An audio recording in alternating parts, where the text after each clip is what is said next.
올해가 이 피더보로 지역에 이 교회가 세워진 지 35년째 되는 해입니다. 특별히 3월 마지막 주일을 교회 탄생 기념주일로 지키는 이것은 이 지역에 있던 두 교회가 복음의 정신을 가지고 통합하고 감사 예배를 드린 날을 기억하기로 한 것 때문입니다. 그래서 오늘이 교회 탄생 35주년이에요. 왜 창립이 아니고 탄생이냐 하시는 분들이 계실 수 있습니다. 교회도 그리스도의 몸으로서 한 생명입니다. 하나님께서 이 땅에 생명을 보내시는 것이다라는 것을 강조하다 보니까 창립이라는 것보다는 탄생이라는 단어가 더 적절하겠다 생각이 되어집니다. 생명의 탄생, 누가 하시는 일입니까? 하나님께서 하시는 일입니다. 교회가 세워진 것 역시 하나님께서 하시는 일인 줄 믿습니다. 제가 저희 교회 성도님들이 생일을 맞이하게 되면은 할 수 있으면 생일 축하 메시지를 보내드립니다. 그러니까 이번 주간에 특별히 많은 분들이 생일을 맞이하셨어요. 생일 축하 메시지를 보내드렸는데 어떤 분이 이렇게 답변을 하시더라고요. 잊고 있었다가 제 메시지로 생각이 났습니다. 본인의 생일을 하도 바빠서 잊고 계셨다라고 하는 거예요. 여러분, 생일은 단순히 축하하고 축하받는 날이 아닙니다. 기억해야 될 것들이 있고요.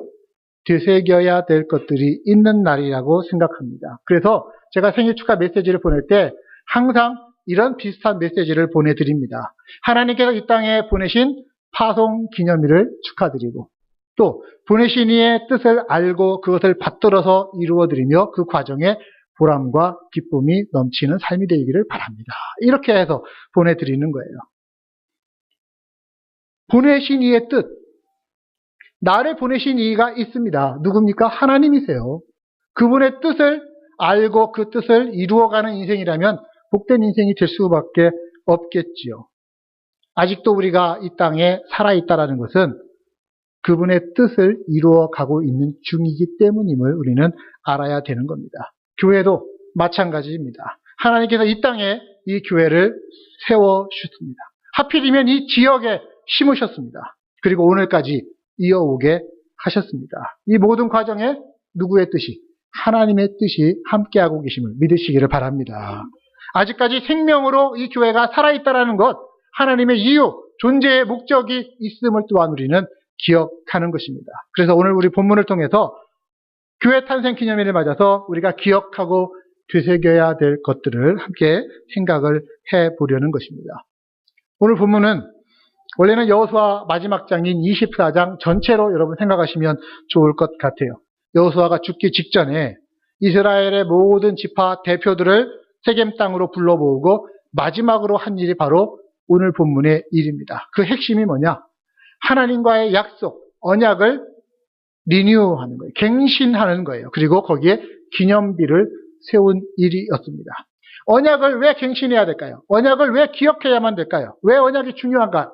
그것은 오늘 우리가 하나님께 받고 누리고 있는 모든 은혜의 근원이 언약 때문이라는 것입니다. 언약, 하나님과 우리 사이에 언약이 있습니다. 어떤 언약입니까?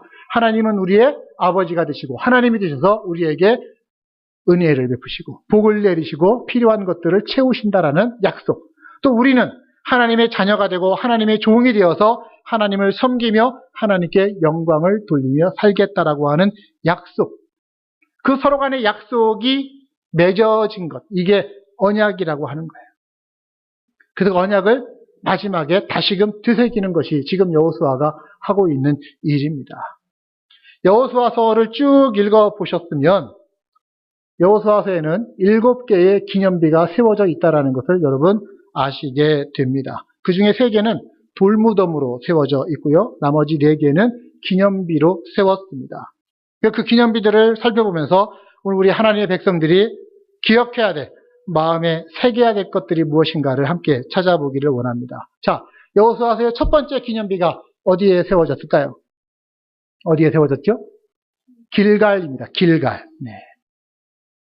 요단강을 건넜어요.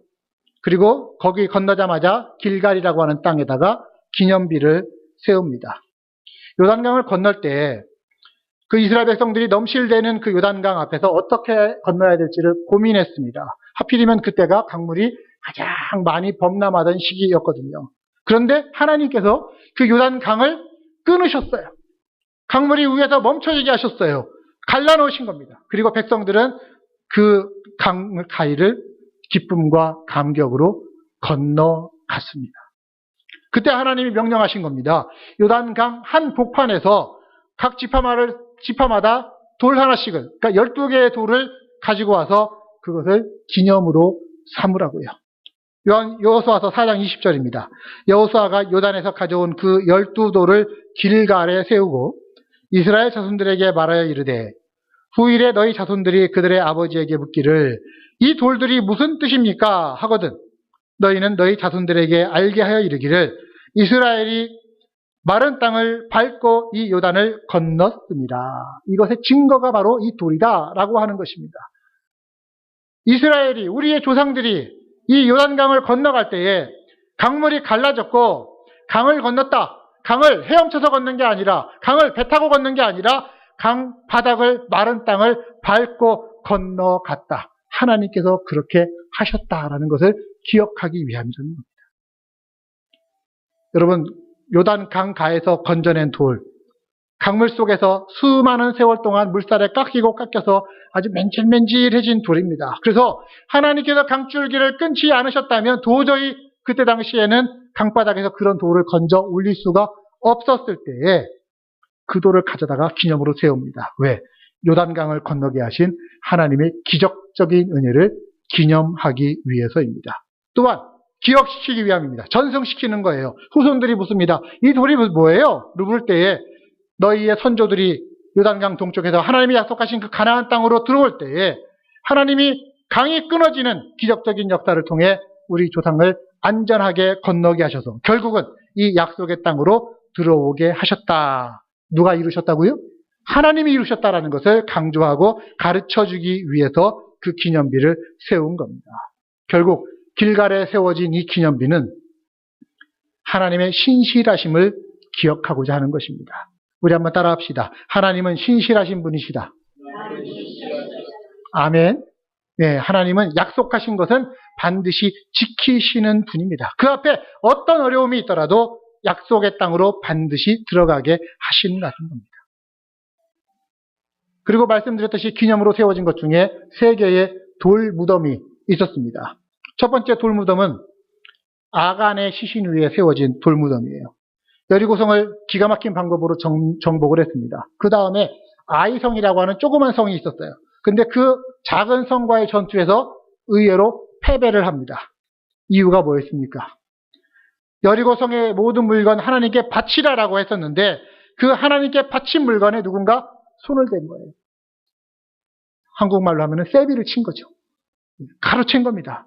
그래서 누가 범인인가라고 해서 그 범인을 색출해냈더니 결국은 아간이라는 사람이 범인으로 지목이 되어졌습니다. 아간.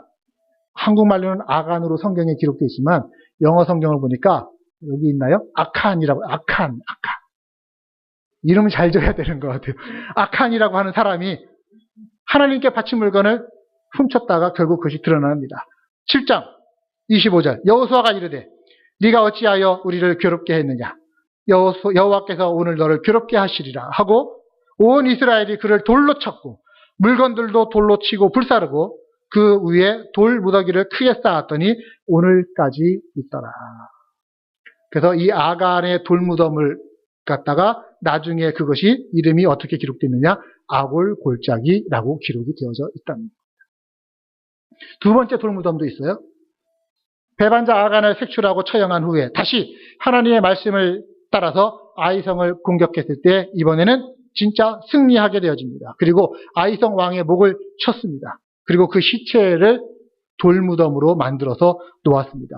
여호수아서 8장의 기록입니다. 그가 또 아이 왕을 저녁 때까지 나무에 달았다가 해질 때에 명령하여 그의 시체를 나무에서 내려서 그 성문 어귀에 던지고 그 위에 돌로 큰 무더기를 쌓았더니 그것이 오늘까지 있더라. 자, 이 돌무덤은 무엇을 우리에게 가르쳐 줍니까? 첫 번째 아이성의 전투에서는 실패했습니다. 하나님 말씀 안 따르다가 실패한 겁니다. 그러나 하나님께서는 그 백성에게 첫 번째 실패했으니까 너는 땡, 탈락하고 그만두는 게 아니고요. 두 번째 기회를 주시더라는 거예요. 하나님은 회복시키시는 하나님이시기도 합니다. 이스라엘 공동체를 아간의 죄로부터 회복시키시는 하나님의 은혜의 상징이 바로 아이왕 무덤 위에 세워진 돌이다라고 하는 거예요. 하나님은 우리가 실패해도 너는 능력이 그거밖에 안 되냐? 하고서는 그만두시는 게 아니라, 포기하시는 게 아니라 다시 기회를 주시고 거기에 하나님의 능력을 덧입혀 주시는 줄로 믿습니다. 또 돌무덤이 있습니다. 기브온에서의 돌무덤인데요. 가나안 땅에 사는 모든 족속들은 다 진멸하라고 하는 것이 하나님의 법칙이었거든요. 그런데 가나안 땅에 살고 있던 기브온 족속이 이스라엘을 속이고 이스라엘과 화친을 맺게 됩니다. 그러자 그 소식을 들었던 가나안의 다른 족속들이 기브온이 배반을 했다 해서 기브온을 치려고 도리어 자기 민족들을 향해서 공격을 해온 겁니다. 5 족속이요. 기브온이 이스라엘에게 도움을 요청합니다. 당신들 우리와 혈맹을 맺지 않았습니까? 언약을 맺지 않았습니까? 도와주십시오. 그래서 여호수아가 군대를 이끌고 기브온을 도와주러, 그리고 아모리 족속 5을 공격하러 나아갑니다. 그리고 그곳에서 5 왕을 진멸하면서 그 땅을 점령하게 되어지죠. 10장 27절은 이렇게 말합니다.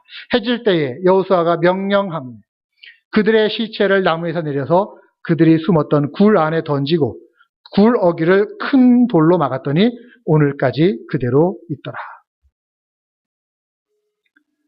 이 돌 무덤이 우리에게 보여주는 것은 기브온 족속이 처음에는 멸망받을 족속이었습니다.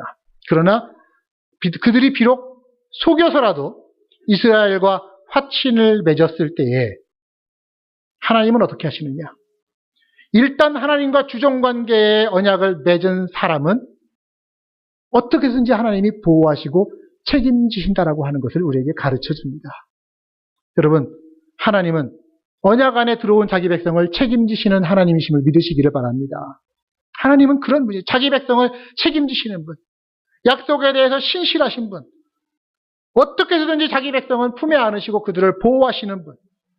그러고 보니까 이런 돌무덤들이 우리에게 가르쳐주는 게 그거예요.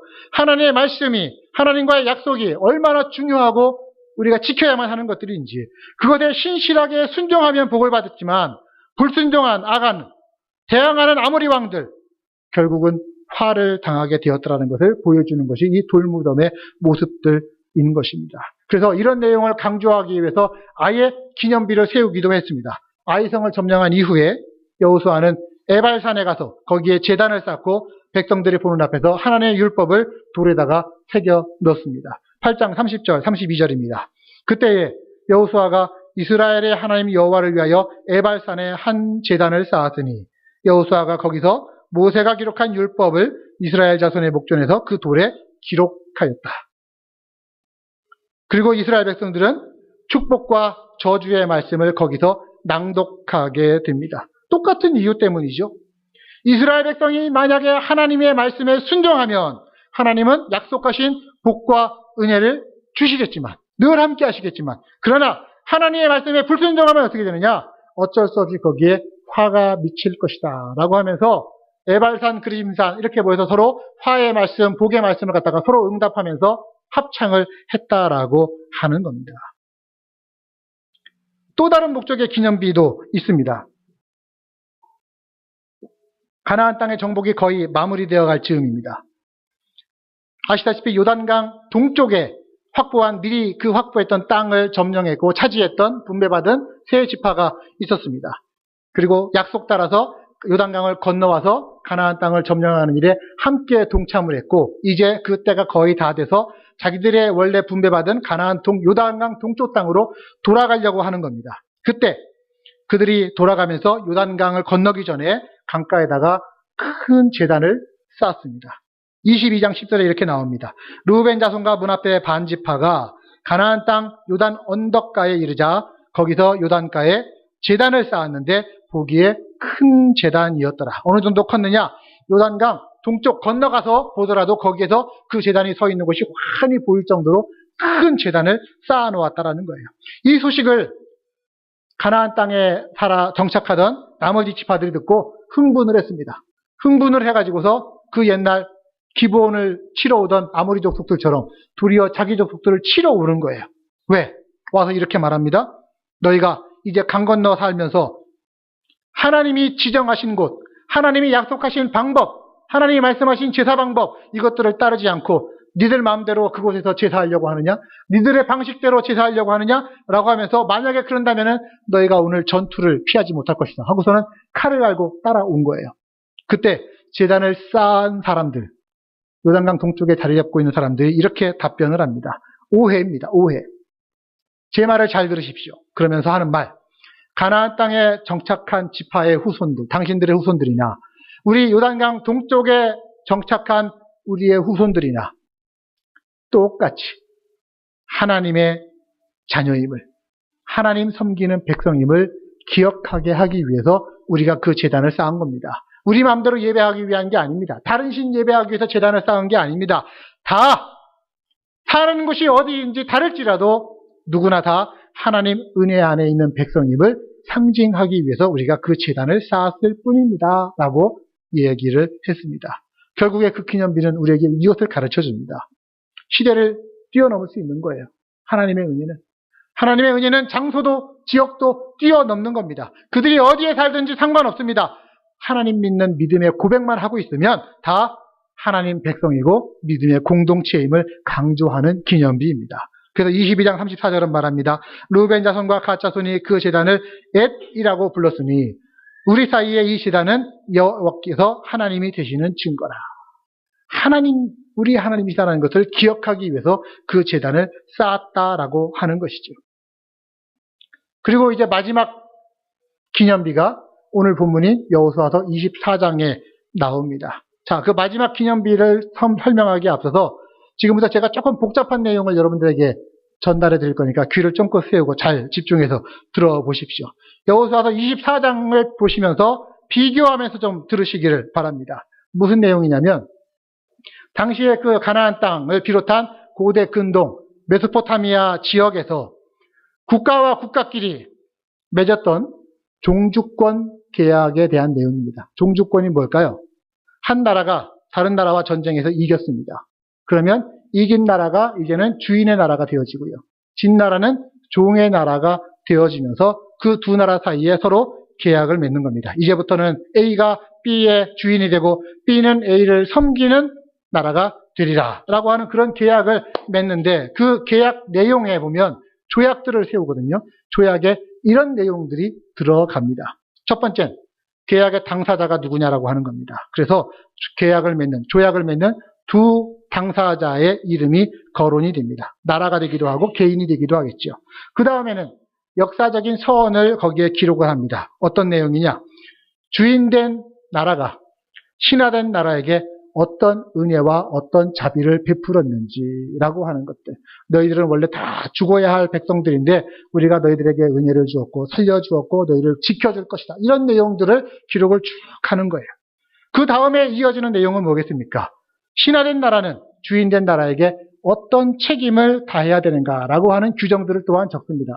우리를 이렇게 보살펴 주시니 우리가 이제 당신들 나라에 조공을 어떻게 바치겠습니다. 어떻게 거역하지 않고 따르겠습니다. 당신들의 신을 우리도 섬기겠습니다. 이런 내용들을 거기에 기록을 하는 겁니다. 그리고 그 뒤를 이어서 축복과 저주의 조항을 새겨 넣습니다. 만약에 이 계약을 따르면 너희는 복을 받을 것이지만 그러나 이 계약과 언약을 지키지 않으면 어떻게 된다고요? 화가 미칠 것이다 라고 하는 그것들을 쭉 기록을 하면서 비준하는 절차가 마지막 남은 거예요. 비준이 뭐예요? 도장 찍는 겁니다. 증인을 세우는 것입니다. 그리고 그 문서를 보관을 합니다. 그때 그 문서를 어디에 보관을 하느냐? 당시 그 고대 근동에는요 굉장히 신들이 많았어요. 지역마다 신들이 따로따로 있었고 영역마다 신들의 나와바리가 그렇게 각각 따로따로 있었습니다. 그래서 바다에 가면 바다의 신이 있고 산에 가면 산의 신이 있고 숲에 가면 숲의 신이 있고 어디 또 가나안 지역에는 가나안 신이 있고 이집트에는 이집트의 신이 있고 그랬던 겁니다. 그래서 이긴 나라의 신이 그 신의 형상, 그들은 우상을 섬겼으니까 우상을 만들어 놓으면 그 신의 발등상 아래에다가 그 계약 내용을 딱 보관을 해 두는 거예요. 이게 그들의 종주권 계약의 방식입니다. 자, 여기서 문제를 여러분들에게 내겠습니다.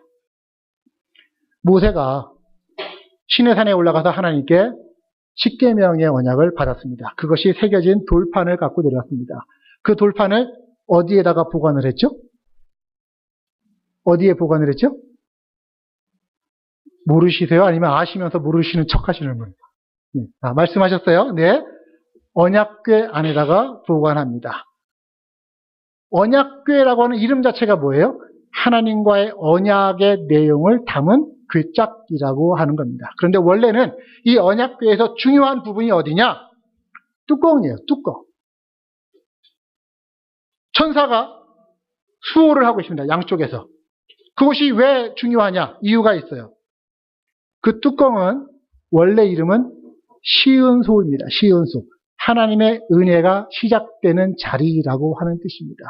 그리고 다른 말로 하면은 주님의 보좌이기도 합니다. 즉 하나님이 거기에 앉아 계시다라고 하는 것을 상징하는 거예요. 그래서 원래는 다른 우상을 섬기는 나라들은 그런 식이면 거기다가 어떤 형체를 만들어서 우상을 만들어 놨을 텐데 우리 하나님은 우상을 절대 만들지 말라고 하셨기 때문에 하나님의 상을 만들지 않고 그냥 빈 자리를 딱 두고서 여기가 하나님의 임재하시는 자리입니다. 여기가 하나님이 말씀하시는 곳입니다 하면서 하나님의 의자를 상징해서 뚜껑을 만들어 둔 겁니다. 그리고 그러했을 때 그림을 그려보니까 하나님이 그 의자에 앉으시면 하나님의 발이 어디쯤 올까 해서 상자 안에 하나님의 발이 들어오겠구나. 그렇게 상상을 하고 자기들이 하나님께 받은 언약의 말씀을 그 궤짝 안에다가 넣는 거예요. 신의 발등상 위에다가 놓겠다라고 하는 마음. 하나님과 우리 사이의 계약을 늘 지키겠다라고 하는 마음의 다짐으로 그 안에다가 하나님의 말씀을 보관을 하는 겁니다. 여러분, 이런 당시에 계약 문서 조항하고 마지막 기념비가 세워진 여호수아 24장의 말씀을 비교해보면 똑같은 구조로 되어 있어요. 여호수아 24장은 당시 그 고대 근동의 종주권 계약의 내용을 그대로 반복하고 있는 겁니다. 자, 보세요. 여호수아가 죽기 직전에 세겜의 백성의 대표들을 불러 모읍니다. 계약의 당사자들입니다. 그리고 마지막 말을 전합니다. 어떻게? 우리 하나님이 어떤 하나님이신지 2절부터 13절에서 하나님에 대해서 쭉 얘기를 하는 거예요. 하나님이 어떤 하나님이시냐? 하나님은 옛날 이스라엘 백성들에게 어떤 은혜를 베푸셨는지, 자기들의 조상인 그 아브라함이 예전에는 다른 신을 섬기던 사람이었지만 하나님이 이 가나안 땅으로 옮겨오게 하셨고 이 땅을 아브라함의 후손들에게 주리라 약속을 하셨다. 그리고 그 약속의 자손들이 이집트 땅에 가서 종살이하며 살 때에도 그들을 모세를 통해서 해방시키신 분이 바로 하나님이시다. 그리고 홍해를 건너게 하셨고 광야 생활을 하는 동안 하나님께서 먹을 것 입을 것들이 떨어지지 않게 하셨고 요단강을 건너서 결국은 이 가나안 땅까지 우리를 이끌어 들이시고 이 땅을 점령하게 하셨다. 이분이 누구냐? 이분이 바로 우리의 하나님이시다. 하나님을 얘기를 하고 있는 거예요. 그러므로 이런 하나님을 섬기는 백성은 어떠해야 되느냐 하면서 이스라엘 백성이 하나님께 어떤 태도를 가져야 되는지 하나님만을 경외하며 온전히 신실함으로 하나님만을 섬기라라고 하는 내용을 여호수아서 24장은 기록을 하고 있습니다. 신화된 백성이 져야 할 도리, 책임을 얘기하고 있는 것이죠. 특별히 하나님의 언약의 그 당사자들끼리 복과 저주를 되새겨주는 겁니다. 20절 말씀을 보십시오. 만일 너희가 여호와를 버리고 이방신을 섬기면 너희에게 복을 내리신 이후에라도 돌이키셔서 너희에게 재앙을 내리시고 너희를 멸하실 것이다. 복을 줄 거지만 내 뜻대로 너희들이 안 살면 이 복이 변해서 화가 될 것이다 라는 말씀을 하는 거예요. 그리고 아까 뭐가 있죠? 그러고 나면은 맨 마지막에 하는 일이 비준하는 거 아닙니까? 기록하고 증거로 삼고 보관을 하는 거예요. 그래서 여호수아도 마찬가지입니다. 그 내용을 문서로서 기록하고 보관하고 기념비를 세웁니다. 26절 여호수아가 이 모든 말씀을 하나님의 율법책에 기록하고 큰 돌을 가져다가 거기 여호와의 성소 곁에 있는 상수리나무 아래 신들의 발등상에 언약 문서를 놓는 것처럼 그 아래에다가 증거를 세우는 것입니다. 27절 모든 백성에게 이르되 보라 이 돌이 우리에게 증거가 되나니 이는 여호와께서 우리에게 하신 모든 말씀을 이 돌이 들었음이니라. 자, 마지막 여호수아의 기념비 하나님과 이스라엘 백성들이 맺은 약속의 증거입니다. 증인이 되는 겁니다. 하나님과의 약속을 기억하게 하고 오직 하나님만을 섬겨야 한다라는 것을 이스라엘 백성들이 그 기념비를 보면서 늘 기억하게 하는 것입니다. 결국에 7개의 그 가나안 땅에 세워진 기념비들 모두가 다 똑같은 내용이에요. 하나님과의 약속을 기억하고 갱신하기 위함입니다. 하나님이 우리에게 어떤 은혜를 베푸셨는지, 하나님 말씀에 불순종하거나 저항하면 어떤 저주가 우리에게 임하는지, 또 하나님의 뜻에 어떻게 순종해야 되는지, 그리고 자기들뿐만 아니라 후손들에게까지 어떻게 하나님의 언약 백성임을 기억할 것인지 라고 하는 것을 생각하면서 그들은 기념비를 그렇게 세워 나갔던 것입니다. 약속, 하나님과의 약속. 이스라엘 백성들만 하나님과의 약속이 있습니까? 아니요. 이 자리에 모인 우리 모두 하나님의 백성들은 하나님과 약속을 맺은 사람들임을 믿습니다. 어떤 약속입니까? 하나님은 우리의 왕이 되셔서 우리의 주권자가 되시고 주인 되셔서 우리에게 은혜를 베푸시고 땅을 주시고 필요한 것들을 채우신다는 약속을 하셨습니다. 또 우리는 어떻습니까? 우리는 이제 하나님의 종으로서 하나님의 사람으로서 하나님 사랑하며 하나님만을 섬기겠다라고 하는 약속을 맺은 거예요. 그래서 하나님 새끼손가락, 우리 새끼손가락 함께 걸고 약속한 거예요. 이게 오늘 언약의 핵심입니다. 7개의 기념비, 첫 번째 기념비, 길갈에 세웠던 기념비. 하나님 그 강을 뚫고 이 땅에 건너오게 하신 것을 감사하며 기억하겠습니다. 마지막 기념비, 약속의 땅을 다 차지하고 나가고서 이제 땅을 주신 이유를 분명히 기억하며 하나님 섬기는 백성이 되겠습니다. 들어오게 하셨으니 하나님 섬기겠습니다. 자, 지난주 말씀 뭐였죠? 여호수아서 전체적으로 5개의 단어가 계속 반복이 된다고 말씀드렸습니다. 건너라, 취하라, 나누라, 누리라, 그리고 섬기라. 하나님을 섬기라. 건너왔으니 결국 그것의 건너옴의 목적이 뭐예요? 하나님을 섬기기 위함이라는 것입니다. 하나님 온전히 섬기기 위해서 그 강을 건넌 거예요. 여러분, 우리가 이 세상에 태어난 이유 무엇입니까? 하나님을 섬기기 위함임을 믿으시기를 바랍니다. 이 교회가 이 땅에 세워진 이유 하나님을 영광스럽게 하고 하나님 섬기기 위함임을 기억하시기를 바랍니다.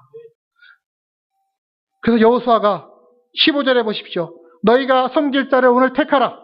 오직 나와 내 집은 여호와를 섬기겠노라 하니 16절 백성이 대답합니다. 우리가 결단코 여호와를 버리고 다른 신들을 섬기지 아니할 것입니다. 언약을 새롭게 갱신합니다. 저는 이 장면에서 그 언약을 갱신하는 이스라엘 백성들의 마음을 떠올려 봤어요. 어떤 마음일까? 어떤 마음일까? 3가지의 단어가 제 마음속에 들어왔습니다. 하나는 기억이고요. 또 하나는 기대이고요. 그리고 또 하나는 전승이라고 하는 단어였습니다. 계속 성경에서 반복되죠? 기억해야 될 것 있습니다.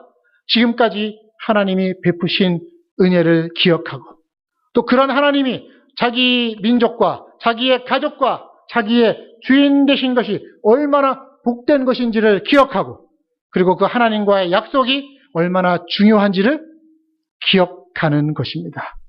우리가 기억해야 할 것이 이거예요. 또 기대할 것이 있습니다. 무엇입니까?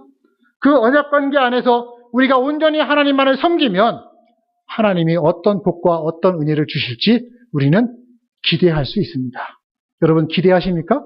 하나님 우리에게 어떤 복과 어떤 은혜를 주실지요? 지금까지 여러분 기대하신 은혜를 받으셨습니까? 기대하지 못했던 은혜도 우리에게 주시는 분이 하나님 아니십니까? 하나님은 무엇을 기대하든지 그 이상 unexpected grace를 하나님께서 우리에게 주시는 분이십니다. 그리고 전승하고 옮겨주라고 하는 거예요. 자기들만이 하나님과의 언약 백성이 아니라 자기 자녀들이, 자기의 자손들이, 자기 주변의 이웃들이 똑같은 믿음을 갖기를 원하고 그들에게 그 믿음이 전달되어지기를 바라는 마음으로 전승하는 거예요. 그래서 기억하고 기대하며 전승해 나가는 것. 이것이 언약을 갱신하는 목적이 되어집니다. 말씀을 마무리하려고 합니다. 자, 지난 주간에 병원을 다녀왔어요. 그동안의 치료 경과가 어떠한지 의사 선생님 만났고 또 CT 찍은 것들도 다 확인을 하게 되어집니다. 그런데 바람은 눈에 띄는 큰 효과가 나타났고 역시 하나님께서 하시는 일이야 이러기를 바라는데 큰 대가를 치르면서 치료하는데도 효과가 생각했던 것보다는 크게 나타나지 않는 거예요. 조금 줄었네요. 이렇게 말씀을 듣는 순간 마음에서 한편으로는 낙심이 되어지려고 하는 찰나에 의사 선생님이 이런 말씀을 하십니다. 더 안 커지고 있는 게 은혜예요. 더 안 커지고 있는 게 약효가 있는 거예요. 만약에 안 그랬으면은 11월 달 상상해 보세요. 만약에 안 그랬으면 선생님 여기 있지도 못해요.